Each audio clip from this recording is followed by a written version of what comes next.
So we're in our series here, The Unacceptable Truths. Welcome, happy 4th of July. A little unplugged day for us here, chilling out. So if this is your first time here, well, next week will be a little different, and then the week after that will be a little different. We're not quite sure, I was called a heretic this week online. I don't know if you saw that on one of our posts, so that was exciting. And it's true. It's absolutely 100% true, okay? So I want to be very honest with everyone. I am undoubtedly a heretic, okay? Everybody is. Let's just throw that out there. It's the people that are unwilling to admit that they're heretics that you really want to be careful about. Because to be a heretic is just to misrepresent the divine, and every one of us does that. How could we possibly represent perfectly this beautiful mystery that we're all swimming in and trying to figure out, and it's transforming lives, and it's beautiful. So don't ever feel like you have to defend that. They said Jesus had a demon. Nobody's called me demon-possessed yet. So that's good. I've been called other things, but whatever, it's all good. So we're in this series, Unthinkable Truths. If you are a guest today, thank you for being here today. And it is really wonderful. I know you could have gone anywhere and you could be doing a lot of different things, but to give up 3 hours of your life and come to church here really does mean a lot to me. My phone number's there in the program cover, that folder. And if you would like to have coffee, ask any questions, have a cocktail, which is even better than coffee, if you ask me. We can do all of the above, any of the above. I'd love to hear your story and answer any questions you might have, which you surely will have about me or about Crossroads, this beautiful community that's been here for 27 years now, and has always been a beautiful space for everyone. And so if you do have any questions, just shoot me a text message. I'd love to do that, and I will not make you buy. I won't fight you very long, but I won't make you do it. But if you offer, I'm not going to do the, no, really, let me. I'm just going to say thank you, and we're going to move forward. I'm from New England, so that's what I do. I'm just, I'm not doing that. Like, no, really, let me, and then you say let me, and then you say let me, and I just let you. So it's all good. Don't worry about it. All right, are we settled in now? We ready? We're going to talk about a big topic today. We're in our series, Unacceptable Truth. We have 5 unacceptable truths around here. We're replacing them with these 5 things. This is what we think it means to follow Jesus today. This is where the peacemaking path, the work, what it's all about. I do not believe that following Jesus, the mission of Jesus, the life of Jesus, the death of Jesus, what we call the resurrection of Jesus, is about some eternal destination or fear of a God who's going to send you to some eternal destination.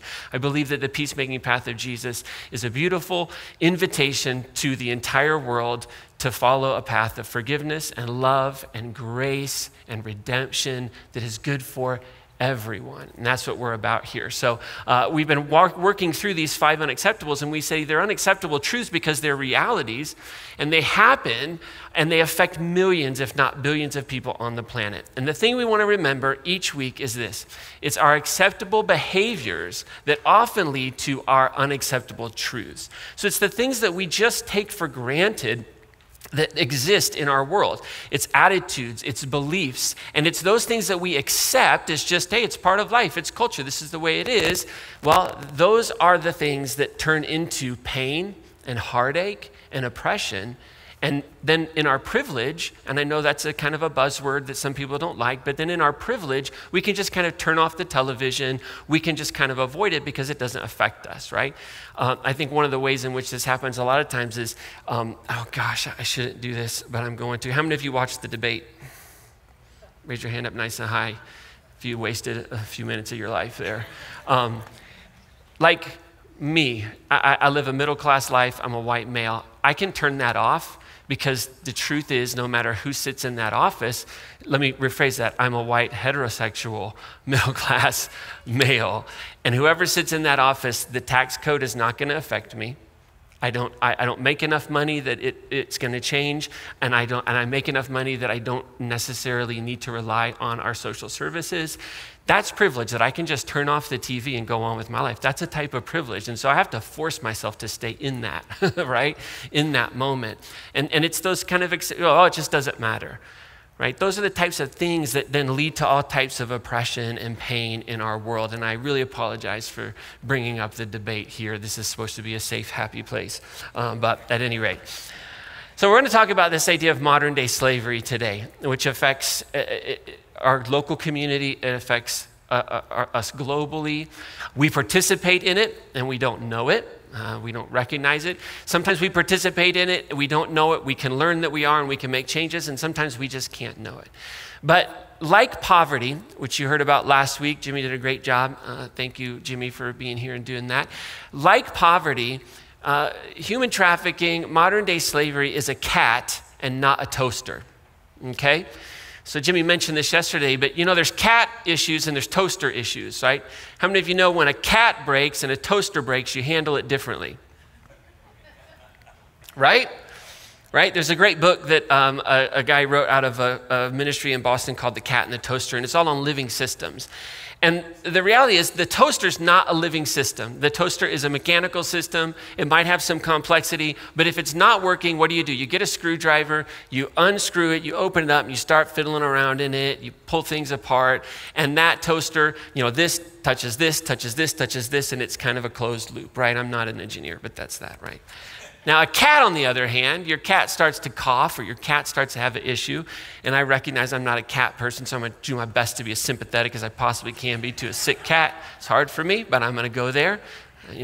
All things equal. I love it. So your cat is sick. You aren't going to just take a saw and cut that thing open and figure out what's going on. Am I right? Because it's a living system. There's all kinds of pieces and parts inside of that cat that could be contributing in unique ways. Well, there are living systems in our world. Poverty is a living system. There's all kinds of entry points. There's all kinds of factors that create poverty, that accelerate poverty, that help people work out of poverty, all of that. And the same is true for human trafficking. Human trafficking is a living system. There's entry and exit points. There's all kinds of levers within it. It's a very, very complex reality. But at its baseline, right? What we recognize at a sociological definition of what human trafficking is when a person, right? That's the idea. It's a person is forced or through fraud or coercion, right, is taken and is used and is exploited for the purpose of compelled labor or commercial sex. That's kind of the classic definition of what human trafficking is. And I want you to catch the word there. I use the word person for the fill-in, if you're a fill-in person, because that's the key. Is human trafficking is taking a person and turning that person into a commodity for the benefit of someone or for the benefit of some system, right? It's really kind of the height of dehumanization. And what's interesting about our tradition, the Christian tradition, and maybe you're not part of that, you just found yourself here because she was really pretty or he was really handsome and he said, let's go to church, and you were like, okay, and you're here and you're like, well, but he's really handsome, so that's cool, I'm glad, right? But part of the Christian tradition, there's this guy named Joseph who's like one of the heroes, like early on in the Hebrew scriptures, Genesis chapter 27, his story begins, and he's kind of a hero of the faith, and he's kind of a brat, and none of his brothers like him, but the reality is, this is a really powerful story of a person who was a survivor of human trafficking. Like the story of Joseph is really this story of a person who was trafficked. And if you can read the whole story this week if you want to. If you've never read it, it's really a fascinating, fun story. Read it. Certainly, how do I say this without, read it parabolically. Right? So you're looking for the lesson in the story. You're looking for what was this story trying to teach a culture, all right? What were they leaning into, okay? And in this beautiful story, Joseph is basically hated by his brothers. He's given this cool coat. If you've ever seen Joseph in the Technicolor Dreamcoat, he has this jacket that signified him. And so they didn't like him. He had these dreams that he kind of was like, hey, everybody's gonna kind of bow down to me one day. Not good for the sibling relationship, right? Never good, never good. And in Genesis chapter 27, it says that the brothers were kind of hanging out and they were really frustrated, and that Joseph came by. And when Joseph came by, it says that they stripped him of his robe. That was the first thing they did. They stripped him of what made him special, right? They stripped him of what dignified him above themselves the way they thought of it. And they pulled him and they took that ornamented robe that he would wear around, and they took him and they threw him into a pit. And that pit was empty, it says, and there wasn't any water in it, and then they sat down to eat. Can we just pause right there for a second? They took their brother, stripped him, threw him in a pit, and had lunch. Traffickers, there is a dehumanizing that takes place into the person who's doing it, right? Let's have lunch. So they sit there and they have lunch. And they look up, and off in the distance, there's this caravan of Ishmaelites, and they're coming from an area called Gilead, and they had their camels, and they had all these products. So they had gum and balm and resin, and they were on their way down to Egypt, and they were going to sell their goods down there. And Judah, the older brother, says to the brothers, "What profit is it if we kill our brother and conceal his blood?" And that really is the question, right? Sitting there having lunch, having a snack. What profit is it? See, human trafficking is the height. It's the epitome of choosing profits over people. And you've probably heard this phrase, and let's choose people over profits. And at the very heart of a trafficked person is this idea of someone, some group that has chosen profit over personhood. And that's what the brothers have done. They've said, hey, we could kill him, but at the end of the day, like, why would we do that? Let's sell him to the Ishmaelites, and let's not lay our hands on him, for he's our brother. I don't know what they had for lunch. Now they're growing a little bit of a conscience. Like, let's not kill him. That's going too far. We'll just sell him. We'll just sell him, and then we'll pretend. And they all agreed. So when the Midianite traders passed by, they drew Joseph up out of the well, they lifted him out of the pit, and they sold him for 20 pieces of silver. And they took Joseph down to Egypt. And you can read the rest of Joseph's story, which is a story of hardship, a story of abandonment, a story of being falsely accused, a story of a rise to power. It's a really beautiful story. And in it is this heart. At the very heart of it is something that really translates into today. How many of you have ever said this? And be honest, okay? I'm a heretic, so I'm not going to condemn you, okay? If you were paying attention earlier. But I want you to be honest. How many of you have ever bought something and you were super excited about the price of it and you've said this, what a steal? Okay, maybe you didn't say it. How many of you have ever heard somebody else say it? Let's go there. I should have started there. We should have worked our way in to make it more personal. That's public speaking 101. I blew that one. Well, okay, how many of you have ever heard somebody say, I got this for a steal? Raise your hand up nice and high. How many of you have ever said that yourself? See, now your hand's already up and you can't put it down. That's what I should have done. I messed that one up. Dang it. Okay. This is the story of the truth, that the deal is often a steal. That it really is, that the deals that we get in our world often steal the freedom from people. I mean, we love it. I do it all the time. I'll get this deal, and I don't even think about where did this come from? Who made this item? But it really is true that the deals in our world are often producing and are often leading to freedom being stolen from people all across the world. According to the National Human Trafficking Hotline website, right? They worked in partnership with the International Labor Organization, with the Walk Free Foundation, and they estimate that there are 24.9 million people, 24.9 million people that are trapped in forced labor. 16 million victims of labor trafficking are in private industry. We're not talking about this guy down the street who's running a business out of his garage. I mean, private industry, publicly traded companies, potentially even. Like, this is the reality. 4.8 million victims of sex trafficking and 4.1 million victims of state-imposed forced labor around the world. State-imposed. The U.S. Department of Labor here in America studies this, and they have found a list of 148. Say 148. Write that down somewhere. Write it, get a tattoo, do something, I don't care, write it somewhere. 148 goods and 76 countries, right, that are made by forced and child labor. Do you know what those goods are? Do you know what goods are more susceptible to be produced in unethical ways? Coffee's one of them, significantly. Coffee is one of the most unethically produced items in the world. Chocolate is another one, diamonds. Like, there's these products, these goods that are known for it. And so what we can do in our everyday normal lives, because here's the thing, we think of this big problem like human trafficking or poverty, and what do we want to do? Like, somebody should do something about that, right? How many of y'all ever said that? No, I'm sorry. How many of you have ever heard somebody say that? Somebody should do something about that. Yeah, how many of y'all said that yourself, right? Listen, the big thing is that we think we need to start a nonprofit, okay? I'll just be I've started them. I've started 2 nonprofits. I've worked with groups, started 2 nonprofits that are doing this work, dedicated a lot of time and energy and effort. I sit on the board of one in Romania that is in this area. But here's the thing, we don't necessarily need more nonprofits. Because if you think that's what you have to do to make a difference, it never happens. So the question is your everyday, normal, peacemaking life, what can you do? And this is what I want to just pound home before we watch our video, is just get educated.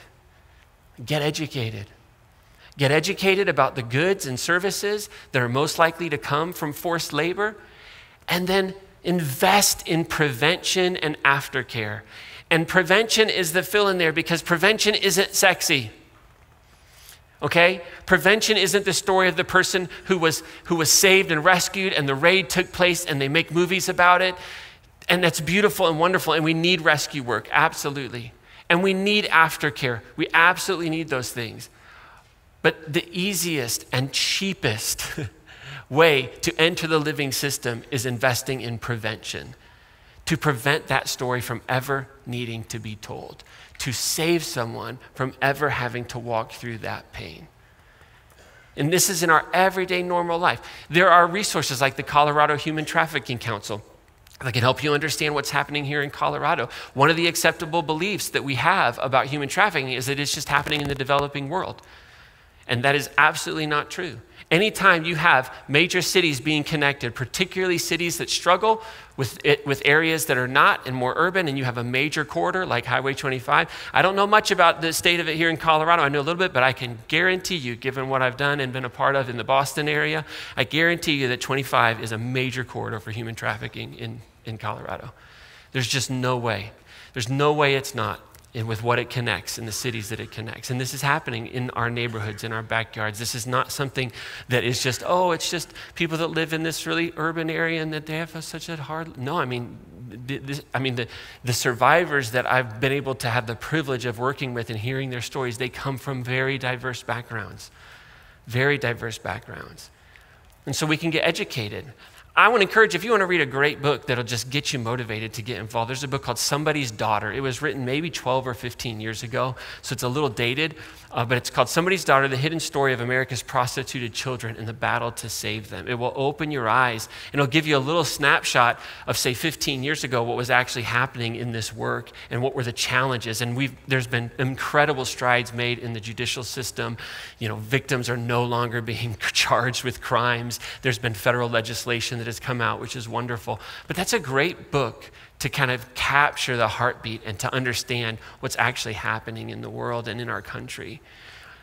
There's documentaries, human trafficking documentaries that are very easy to find. In fact, on the back of your Connect card, if you check the box, watch one of the 9 human trafficking documentaries, we'll send you a little web page that lists these 9 human trafficking documentaries. You can watch one of them. And if you really want to jump into it, like there's online training that you can go through. Like the Polaris Project, which is a beautiful project working in this area. They offer anti-trafficking training for anyone that wants to learn more about to spot signs, to understand what creates and what builds and what are those seed beds for trafficking to take place. And just invest a little bit of your time. And these are just stuff that we can do in our everyday normal life that I think following Jesus, like if we just come here and sing songs, and if we just come here and give in the offering, if we just come here and volunteer, and we do this and we think, well, look, I just feel better about myself. I just kind of say, well, what good is that? What good is that? And it's with all of these things. This is what it is. This is a missional reality. Like, I don't know if anybody knows this or not, but Jesus was concerned about his people, his community. He was concerned ultimately, the historical Jesus was concerned that his people were going to be absolutely destroyed by Rome. He was right. Massive war commitment. But this movement that we're a part of, this thing called Christianity that's been hijacked by moral theism, is about creating peace on earth and going into those spaces. And that's what this community is about. That's what you found yourself in. Now, does that mean that there isn't personal growth and comfort? Absolutely, that exists 100%. Transformation happens as we love and as we get into these spaces. We partner through our Partners in Hope. We partner with an organization here in town called Alternatives to Violence, and they're doing pretty incredible work with survivors of human trafficking right here in northern Colorado. And Jimmy sat down with Carrie Clark, their executive director, this past week. Check it out.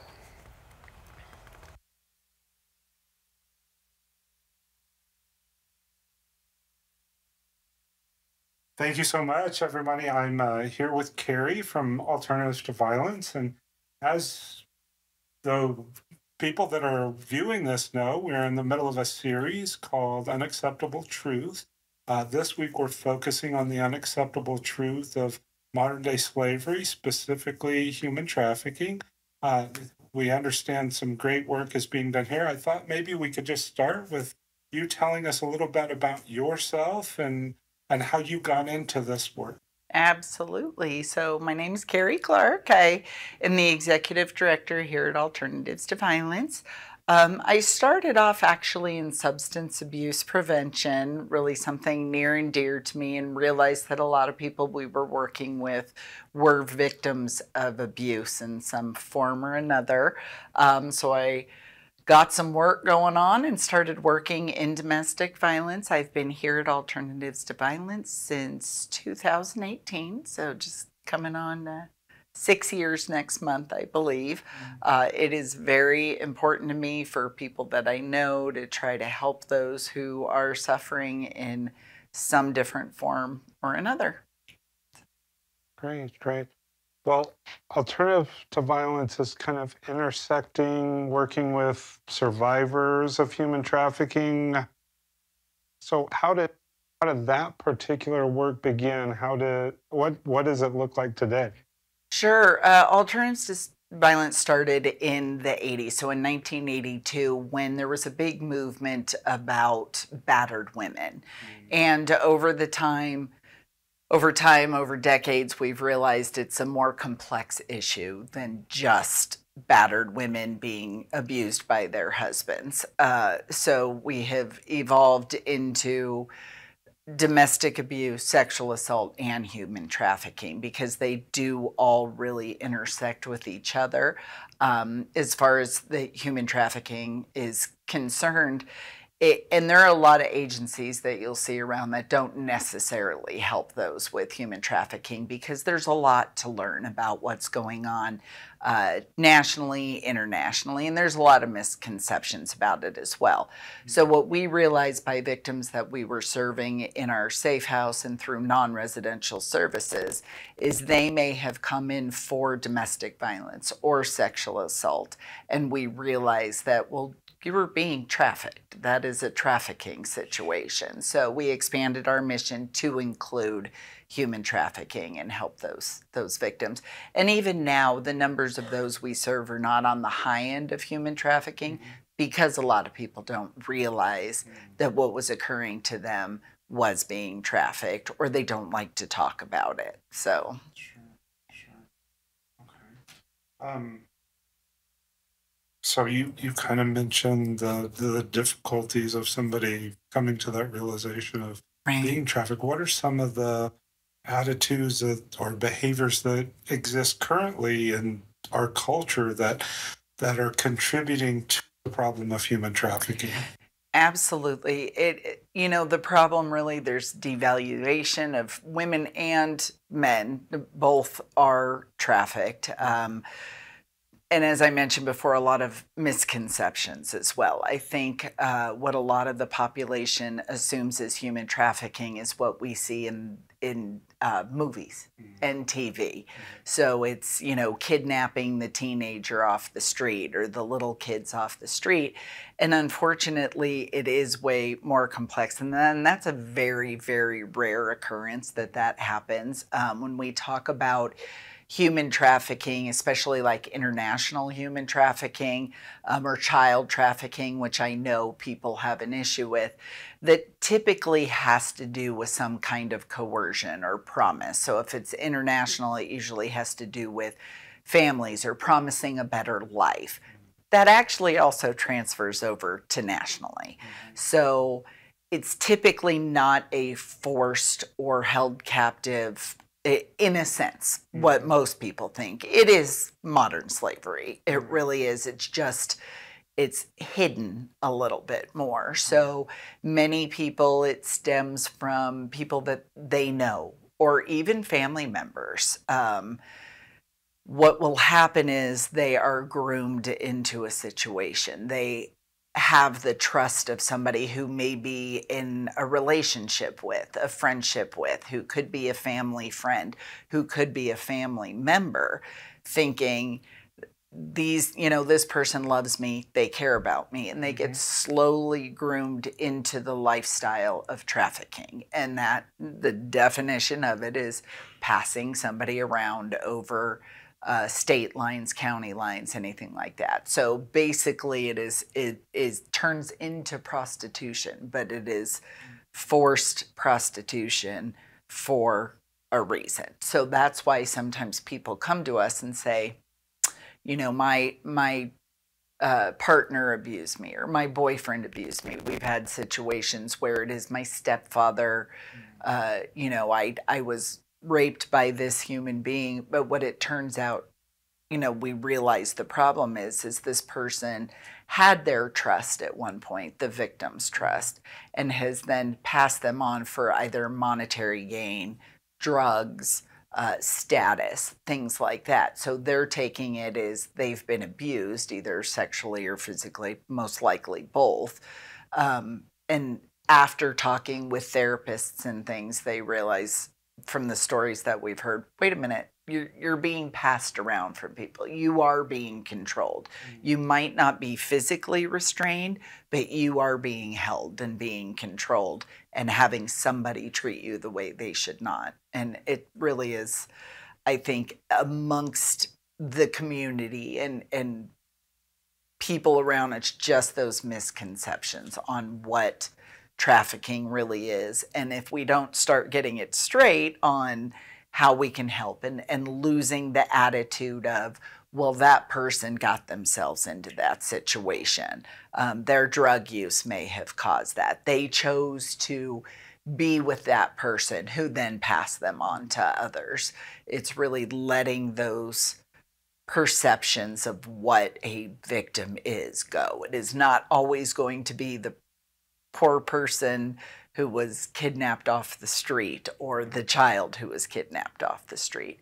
So the more that the perception can become reality, we can actually help solve the problem. We kind of talk about how there's acceptable truths that really form these unacceptable truths. Right. These perceptions, like you're talking about, with that this happens to so and so, they let it happen, or whatever. So I appreciate you sharing that. This is really enlightening for me, because I think you're absolutely right. That a lot of times we think of trafficking in that global term. Absolutely. I don't want to quote Liam Neeson here, but I think unfortunately that may be what a lot of us, look at human trafficking as. So what are some practical ways that we as a church community can really be part of the solution?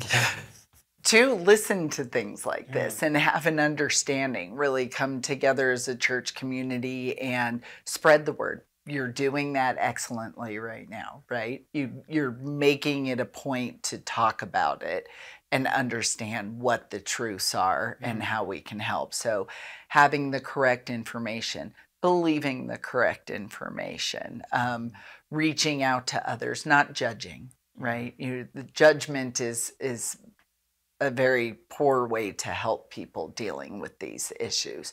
So just be aware of all the situations, not just the one narrative that people may feel is the narrative they're thinking about.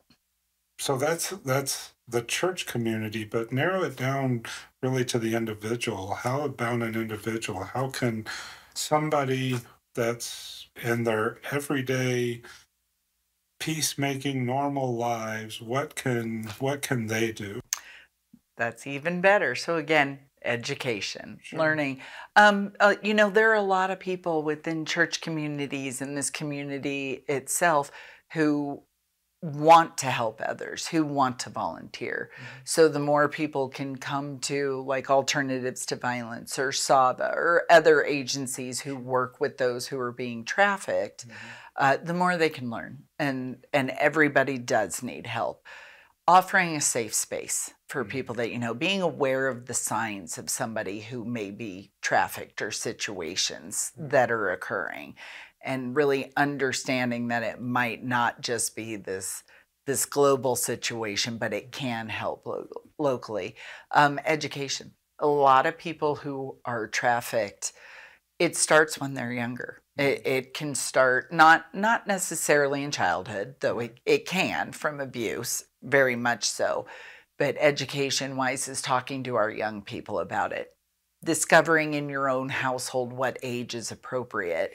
But even moving into high school, when people talk about dating, when teens are dating. And we talk a lot about teen dating violence and how that can be harmful for our youth.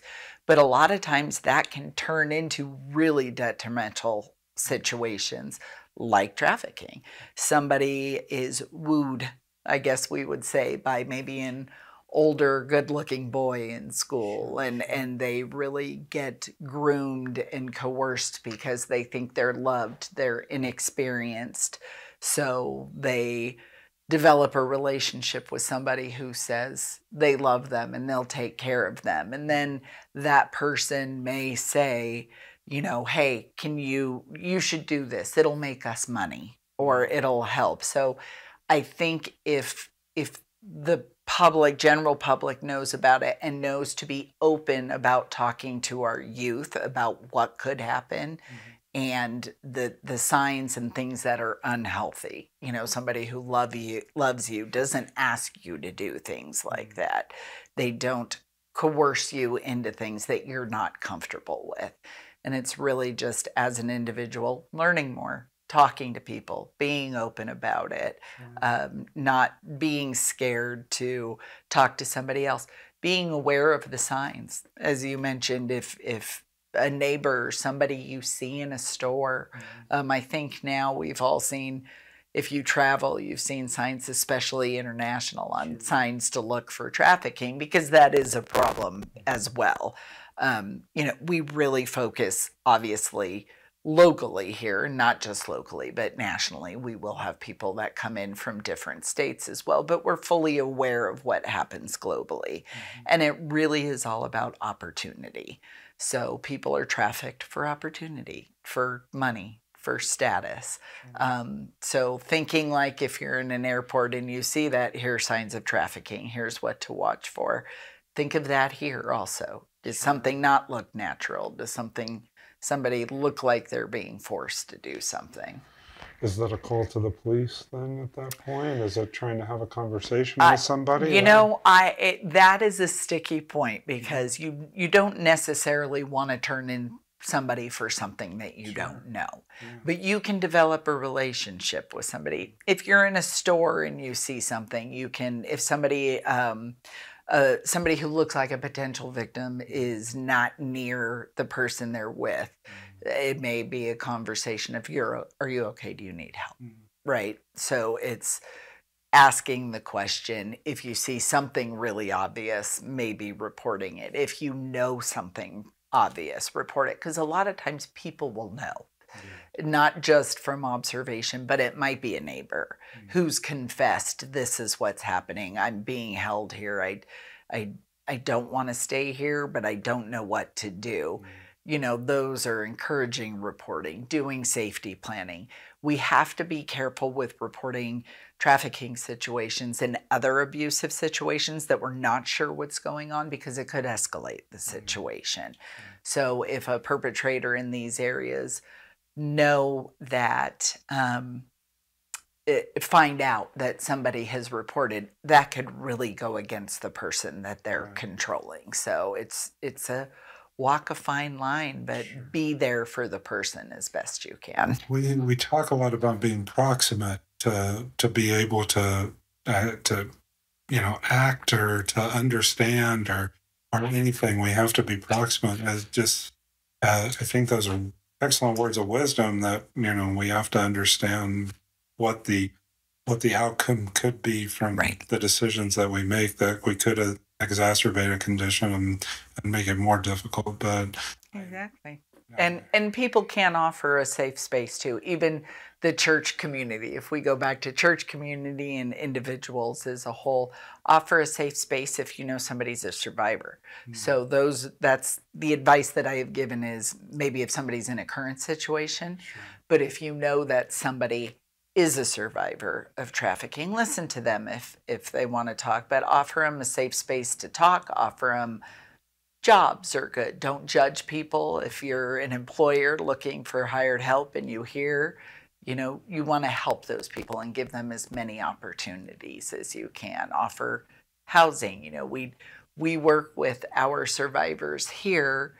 A lot of people come to shelter, whether it's domestic violence or human trafficking, who the way to get out of it is to get a job and find housing.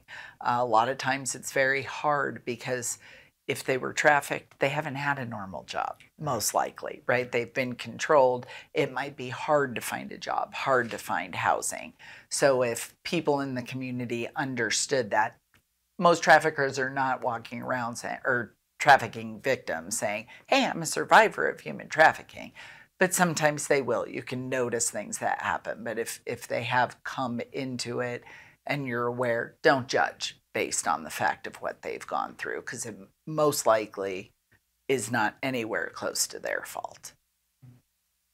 I think this interview is a great opportunity for some education for those that are watching. What might some be, what would you recommend as for a listener out here, a podcast to read, a book to read, a website to look at? What Oh my gosh, those are great. And I wish I did. Well, first of all, go to our website and we've got some things on there. So alternativestoviolence.org. There is a lot. I have done a lot of research as well as just looking, on the internet, looking at the right things that come from government sources, not necessarily agencies who say, we're helping the human trafficked victims, coming from different countries who were kidnapped. And that is something I haven't talked a lot about, that there is different forms of trafficking as well. So not sure what the focus on that we're talking about. We are talking about sex trafficking and labor trafficking as well. We actually do assist those who have been labor trafficked as well here and have. So these are, and that is a true problem, right? People who are brought into the country so they can work, they're not paid. It is not all, in fact, none of the people that we have worked with in that field are from our southern borders. We have had a few from other countries that are Middle Eastern, African countries that somehow were coerced or brought into this country and forced to work. So that also typically is not a case of we're going to kidnap you, bring you, and make you work. They're usually promised something, promised good employment, promised a lot of money, and that's how they get them there, and then they don't follow through. So really looking up those situations, just reading more. And I'm so sorry, I wish I knew off the top of my head, because there have been, no, that's good. There actually is a great podcast that has some episodes on it, so I'm glad you mentioned it. The podcast is called You're Wrong About. And if you look at that podcast and look up some human trafficking, they've got some too. And I really like it because it does focus on statistics and what's happening and what reality is. So again, share the link with me. I'll make sure they all get an opportunity. Perfect. Yeah, to get a hold of it.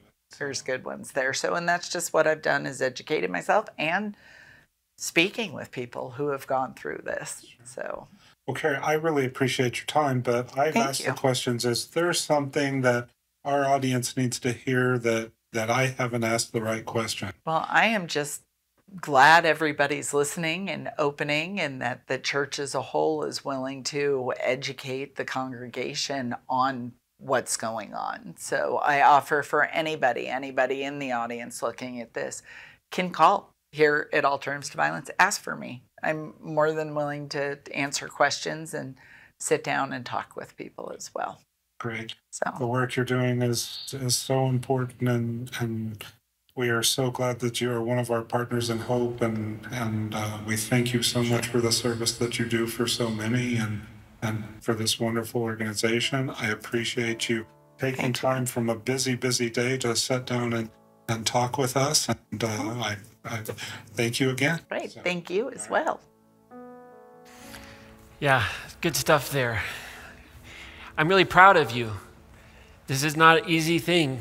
And it's not an easy thing to participate in a church that's missional, that is really seeking to emulate what the writer of Philippians said about Jesus, who, being the very nature of God, did not consider equality with God something to be held on to, but set it all aside and became like a slave, even unto death. And that's the invitation of this thing of Christ. That's the ultimate invitation, is to live our lives in such a purposeful, meaningful way that we are transformed in our loving of others. And so as we get ready to receive communion this morning, I want to encourage you, as you get your communion elements, again, everybody is welcome to the table. These are symbols that represent the unimaginable, undefinable, radical love that holds the world together that we call God, as taught and as seen in the stories of the life, death, and resurrection of Jesus. It is the way in our tradition that we lean into and we experience the divine, and it is our symbol. And so everybody's invited, and it's a reminder that what nourishes us is a life of sacrifice. It's a life of giving. It's the strangest thing. It's the strangest thing that the more we give, the more we receive, the more we, and I'm not talking about money in the offering. I'm talking about laying our lives down, like making different choices, saying, I will have 2 pairs of jeans instead of 10 because I'll make sure that I buy my jeans from a place that's ethically sourcing them, right? Those are the kinds of things that we can do.